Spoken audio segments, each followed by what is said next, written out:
Hi guys, welcome back to my YouTube channel. My name is Matsidi Somukwala, and here on YouTube I go by the name Matsidi M. Thank you for coming back if you're returning, and thank you for joining the team if you're new, and I hope you love it. I hope you stay and subscribe. Okay, now we're done with the intro part. In today's video, as you have seen, I'll be talking about some sensitive topic. I know that this is a very controversy topic, but I'm just gonna share my own experience. I'm just gonna share what I've went through, and in the hope that someone will learn from it. So during my you guys, a lot of things happened during my varsity years, but I guess a lot of people can relate.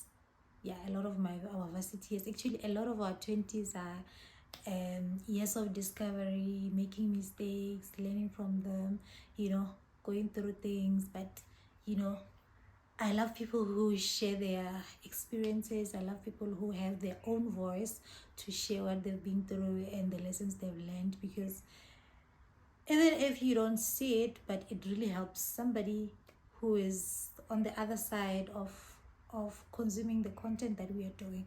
So that's actually why I'm sharing this video. And also a disclaimer, the person I'll be talking about, me and him, we've been broken up for like years now, and we are cool in terms that we're not enemies, but we're not friends. And I'm not sharing this to badge him or to make his name somehow, but I'm actually sharing it to educate younger girls who are in their early 20s, because these are the mistakes I did in my early 20s. Literally, I was 21 years old. So in my second year, I met this guy, and actually I met him way before. I met him at church, and no, he was this interesting guy. I saw a guy who loves God. I saw a guy who's dedicated to the things of God. I really admired him, and from that moment I was like crushing on the guy. Okay, I'm being honest. I was crushing on the guy, not because of his looks, because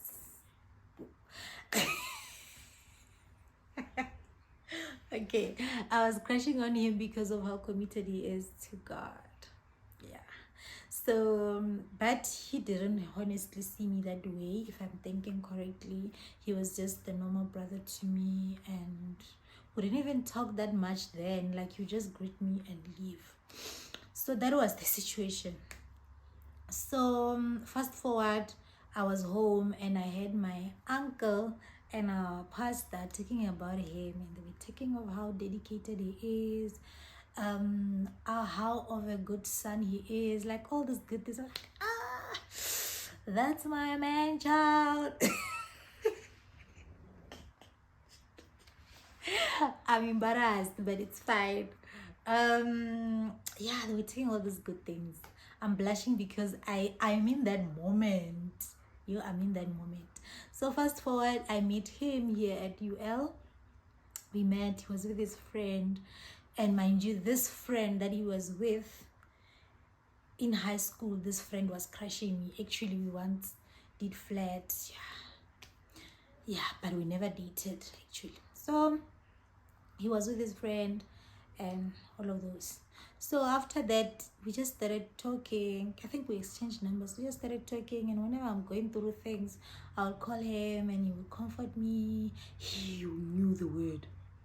He knew scriptures. Like, he knew scriptures. And I think it was one thing that somehow I got manipulated because of that. But I can't say it's his fault. Yeah, but I'll get into that. So fast forward, we are talking. Fast forward, there was, I'm saying so many fast forward, but it's fine. We had a revival at church, and the pastor was praying for people. Mind you, I'm in the music team, But in that moment when the pastor was praying for people, there was just a lot of things happening. So I stepped into ushering. The pastor was praying for this woman. This woman was carrying a baby, and I went to grab the baby because the baby was crying. I went to the baby outside. So when I went outside, this guy came to me, started talking to me, and he said this verse, and we started laughing because he looked at me in that eye. So he spoke about, there's a verse that says, when your sister's breast is too little, something like that. And then he looked at my breast. That should have been a red flag. That should have been a red flag. But I was like, oh, this guy knows scriptures that we do not even know about. That impressed me.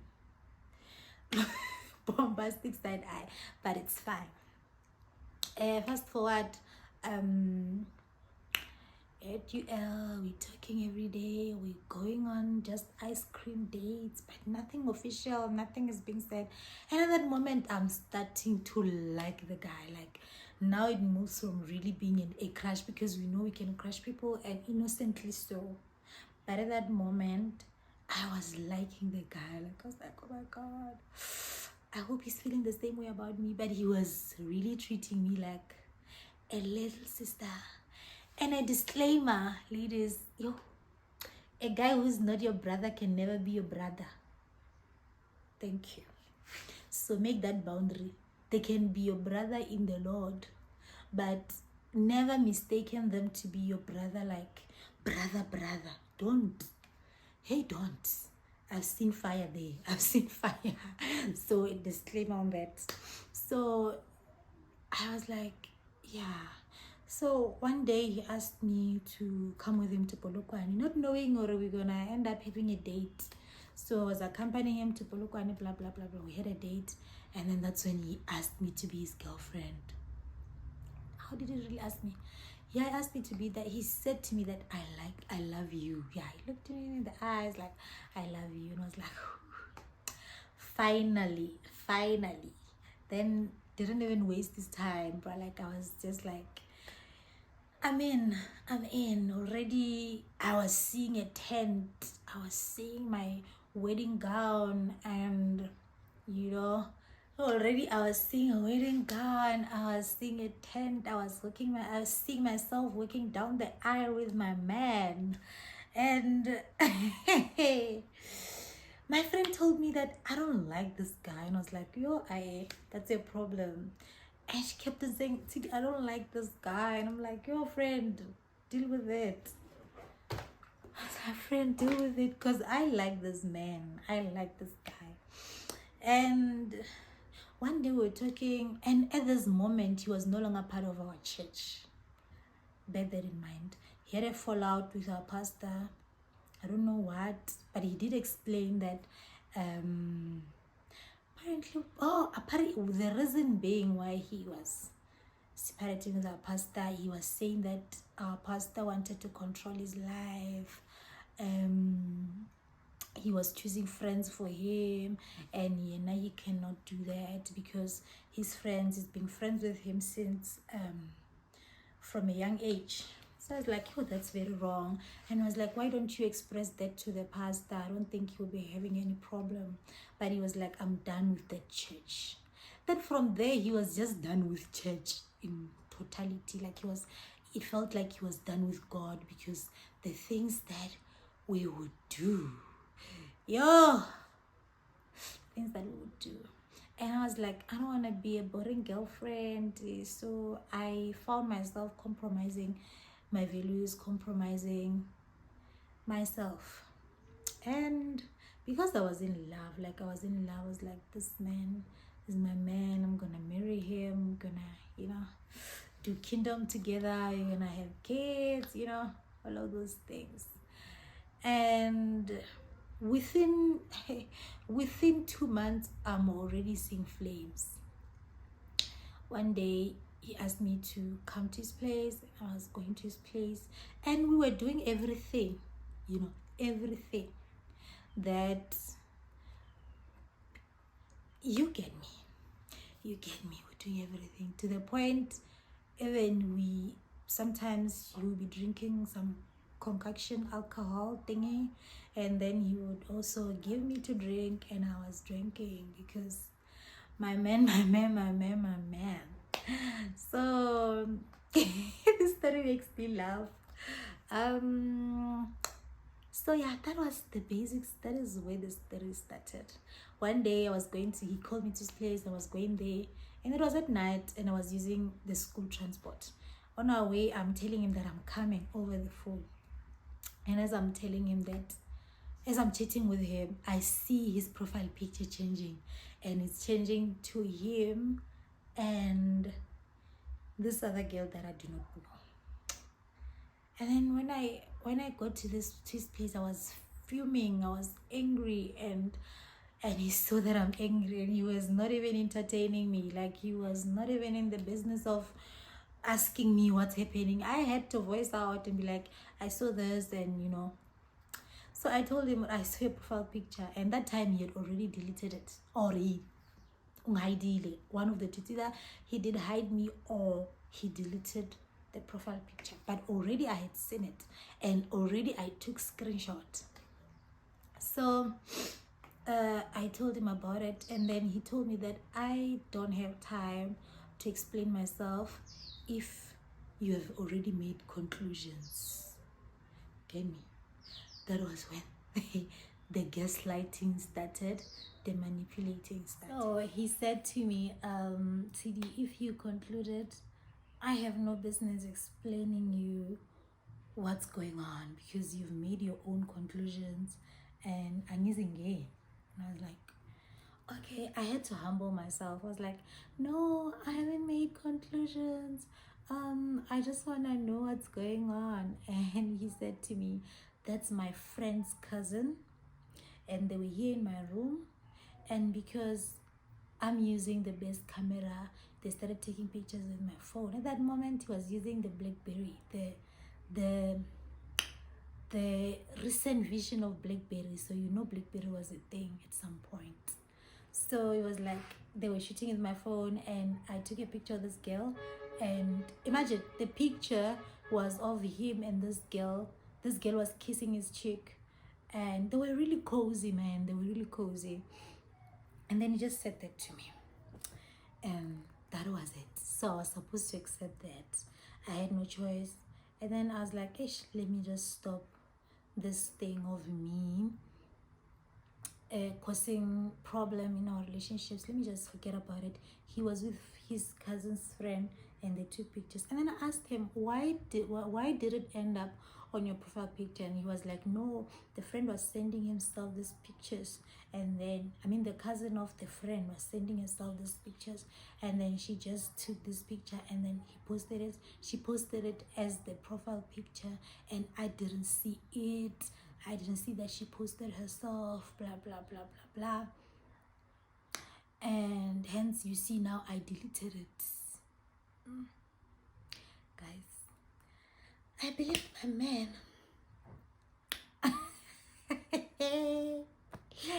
I believed him, Shem. I believed him. It's like, oh, it's continue. And then we slept that day. We continued. Then it was December. And mind you, I'm that girl that never used to go out, see a boyfriend when I'm home. Like, I had that respect for my family. But listen, girl changed their values. Like, a girl turned a 360, like a good girl gone bad, like completely. On the 31st, we normally go to church in my family. We go to church, we praise the Lord into the next year. So on that day, I decided I'm going to spend my New Year's Eve with my man. And my family expected me to be at church. They expected to see me on stage ministering, but they couldn't see me. Tried to call me as my phone was on silent. I was with my man.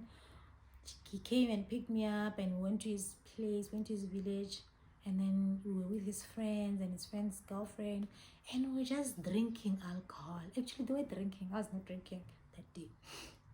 They were drinking, frying meat, like fun stuff. And then this moment he gave me his phone because he was going to the bathroom. And he gave me his phone, and then I grabbed his phone. So I'm trying to see the time on his phone. Seeing the time on his phone, what time it is. And then when I was like, bam, I saw like a message popped up, a WhatsApp message popped up, and this girl was basically saying, it was good having you. Yeah, something, but a very, romantic kind of message. And the name of the contact was written, let me say the name of the lady was Lerato. And Lerato was this guy's big sister. So in my mind, I'm like, how come Lerato, big sister? So I'm going back and forth, but it can't be his big sister. This is a very romantic message. So fine, I didn't ask him about it because he was drunk. I was like, okay, let's go and sleep, and I'll ask him the next day.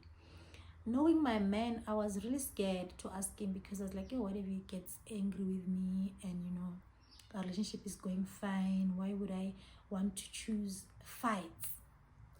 So for weeks I didn't talk about it, and in that moment I find out I'm pregnant with his child. And then after I found out, I told him, I was like, it's fine, I'm going to be working, I will come and pay lobola nyana, like it's fine, I will take care of the baby, we are in this together, blah blah blah blah blah blah. But the message kept haunting me, like the message kept haunting me. How until I just told him, listen, I've seen this type of message in your phone and I'm hurt. And he told me that if you see any message in my phone without my permission, that is your baby to feed. Don't involve me in it. Don't ask me about it, because you just chose to go and search my phone. And I'm like, no, I didn't search your phone. It's just that you gave me your phone and this message popped up, blah blah blah blah blah. Then it's like, okay, this girl, she's my friend. That's it. Didn't even explain further. And I took his word because I knew that if I say, friend, how, he was gonna say, believe what you wanna believe. Men can abuse us, guys.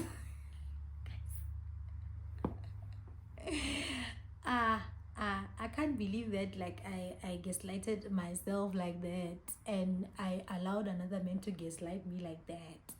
But it happened, and I guess because I was young and yeah, I was in love as well. They say you can't advise somebody who's in love. Also, yeah, let's follow through the story. So I'm pregnant, blah blah blah. January comes, I have to register. I was actually having to register for second year. So we met at the end of my first year. So I was registering for my second year.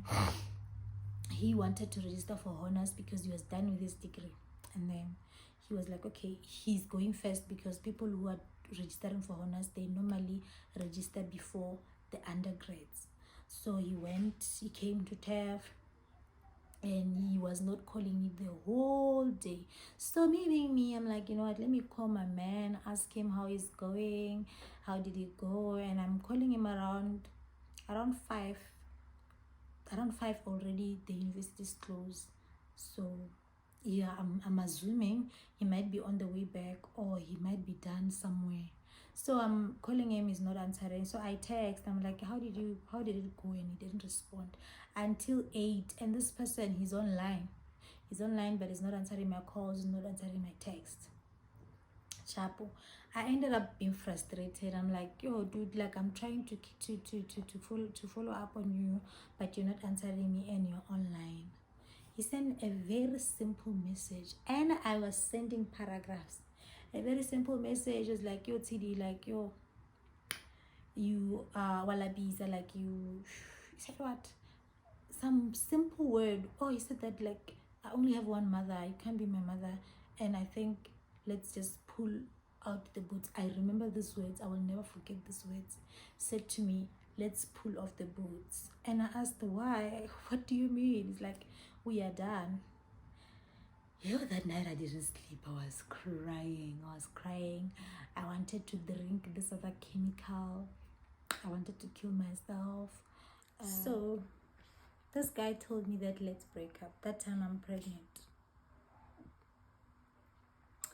It was a really hard situation. And he kept on coming, provoking my emotions, going back, kept on coming. So it was a cycle. After I've lost the baby, the last straw was when he came to see me. And it was my fault. I asked him that I want closure. I want closure about the relationship. Then he came to see me. That time he was working and I had already started with my classes. So I was coming from practicals, and when he came, telling me all this good stuff, blah, blah, blah, blah, blah. And that day, we ended up having sex.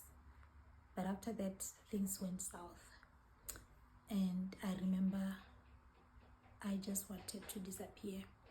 I just wanted to sleep at least for a week, not waking up, and wake up, things really sharp. That's what I wanted. And I ended up drinking so many medication just for me to sleep. But obviously drinking more medication, you are endangering your own life, so it's more like suicide. So but someone came with an ambulance and then took me to hospital. I spent a week at hospital, came out, and I started my healing journey. It was hard for me to have airtime and not call him. It was hard for me to forget his numbers. Every time I had airtime, I wanted to call him. But at the end of the day, God healed me. I think after almost 2 years, I spent like 2 years not even interested in men. Guys, I spent that 2 years like, I traumatized.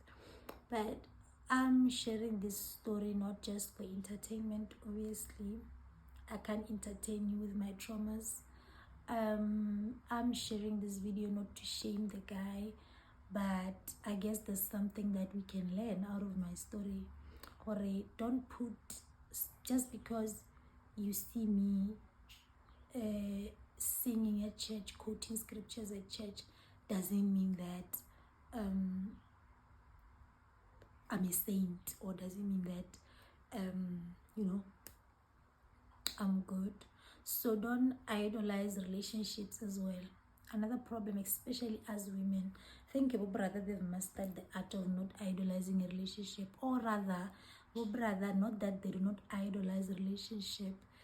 They had the privilege or they can just go sleep around and nobody's gonna fault them. I think maybe that's why. And nobody's gonna judge them and nobody's gonna say anything to them. But in the contrary, if you are a lady and you do the same, the judgment will be so much. Hence, we prioritize having one partner and actually marrying that one partner. Whereas to them, they can go test. But all I'm saying is seek the kingdom of God first. All of this beautiful marriage, all of these beautiful blessings that you want, they will come after. But may it be Jesus at the center. May it be Jesus on top of your life. Like, may you desire more of him more than you desire what he can give you. I was so obsessed with the idea of me getting married, especially to a man of God. I was obsessed with it. I saw myself singing for my man while he's coming to preach, all of those things. And I downplayed the red flags. I chose to see them green even though they were red. I chose to see the color I wanted to see, and hence I ended up in that hurtful situation. It was very painful. It was very dark. But had I took the red flags for what they were, I wouldn't have been in that situation. But at the same time, I'm human and I was very young and I didn't know better. And I learned to forgive myself. I learned to reconcile with myself, and also I've learned to forgive the guy. We actually spoke, he asked for forgiveness and I forgave him, and like truly speaking, I did forgive him for everything. And my lesson is that, young lady, prioritize God, and above us obsessing over relationship, there are a lot of things that you can desire. You can desire a career, a business, and everything. You can do much greater than a romantic relationship. It's beautiful, it's nice, and that's the institution of God. But don't be desperate. Hey, don't be desperate, because one thing about men, it's like they know what we want to hear. They know which words to say. They know what to do. And it's something that my little brother just told me. Like, as much as he's my little brother, he told me that there's nothing as easy as lying to a girl. Don't let them lie to you. Don't hear the person's quoting scriptures and you think that is the best man ever. Don't let that get into your head. See the red flags for what they are. See the person for what they are, and ask God to lead you. If you desire marriage, tell him, God, I desire marriage. This is 1, 2, 3 I desire in my man, and let him guide you through. And before pursuing, before being in any relationship, ask God this question: is this the right person for me? That prayer, God honors so much. You will see signs. And don't ask him while you're inside the relationship, because if you ask him while you're inside the relationship, you won't hear him saying to you no. You will gaslight yourself. You will be blaming yourself for the things that he does. So don't ask him while you are so committed, while you are so in love. Ask him the moment you approach and you think you're interested. Go and ask God, is this the right person for me? He will guide you, and listen to him. Listen to your Holy Spirit. Listen to the gut feeling. Because I remember most times I didn't feel safe. I always felt like I had to prove myself, and that was enough sign to say you don't belong here. But I stayed for longer. But nevertheless, I've learned my lesson, and I hope that you will learn your lesson as well. Also, to my brothers, to my little brothers, my big brothers, please, like, more than anything, you might not fear the next person, you might not fear your pastor, but at least fear God. And do not fear him as a monster who's gonna take your life, who's gonna mess up your life, but fear him as a father. Have that fatherly fear of him. Have that reverent fear of him. That respect, fear that I cannot do this while I carry this God inside of me, because God is inside of you. So imagine you sleeping around with so many ladies while you are carrying this big God. Like, no. So let's respect God. Also, to my ladies, respect God. Stick to your values. Stick to God's values. I hope and I believe that God's values are your values. So stick to that. Don't compromise yourself.